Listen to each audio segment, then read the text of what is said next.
Hi everyone, how's it going? I know it's been a while, and today I'm just gonna go ahead and dive right into the subject. Because what we're talking about is not new by any means. It's been gone over by a number of people before, and some of them far more qualified than I, and that may have been actually the point. I was actually filming episodes about this topic for a long time, for almost a month now. And every time I went into editing or I listened to it before I went into editing, I didn't like what I heard. And even though the message was great and it was well covered, I really just didn't feel it.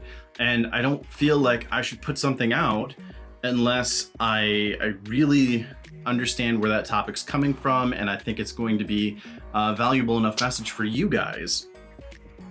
All right, so today is, as you probably guessed, talking about diversity, inclusion, and all the other various topics that go under that. And while I kept filming episodes trying to address this and still having a good message, I wasn't really using an experience that I could talk from in a way that made sense. When I was talking about the experience, I wasn't using my own. Trying to use somebody else's experience is not as beneficial because it doesn't lend any weight. Whereas my experience, I can tell you all about my experience and where I was at in my head, and that will lend more weight and more credibility. To get the stances out of the way, I really believe that we should be talking about diversity inclusion in every conversation that we have about training, about policy, about any activity that we're doing inside of the organization, because we're all trying to aim for inclusion of diverse groups. And a lot of the times we're finding that policies and procedures are getting in the way of that actually taking place. The other thing that's happening is that we are training a group of people in an organization, and they're bringing in all of their different cultures. And by doing that, we're trying to always assimilate these new cultures, and that's not always easy. And as we all know, culture eats planning for breakfast. And that's the same case here. So when we're talking about trying to create inclusion and diversity in organizations, that's going to be a tough subject, because the amount of time that you need to put in to make sure that happens doesn't always pan out, especially if you're an organization with high turnover.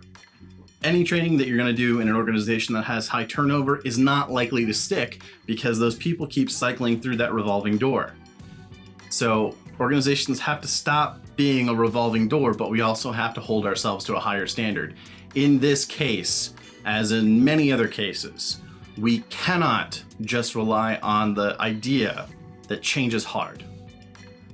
Change is going to be hard, and change is going to have to be hard, and we're going to have the hard conversations and the hard times of listening without responding in a way that we are defending ourselves. Now that we've gotten that over with, I want to tell you a little bit about me and my background.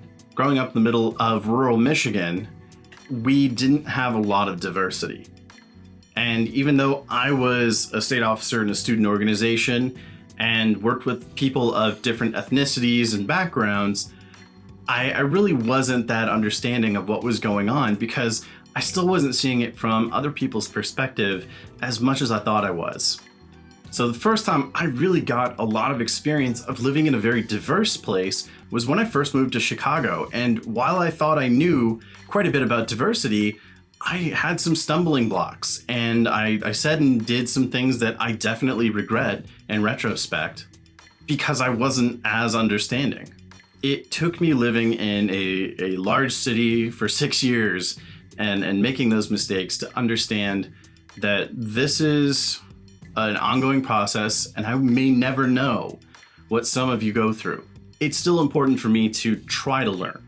Diversity is important to me because it brings so much to the table. But diversity without inclusion is a problem, because if we're not using that diversity to make us stronger and to make us better as people and organizations, what's the point?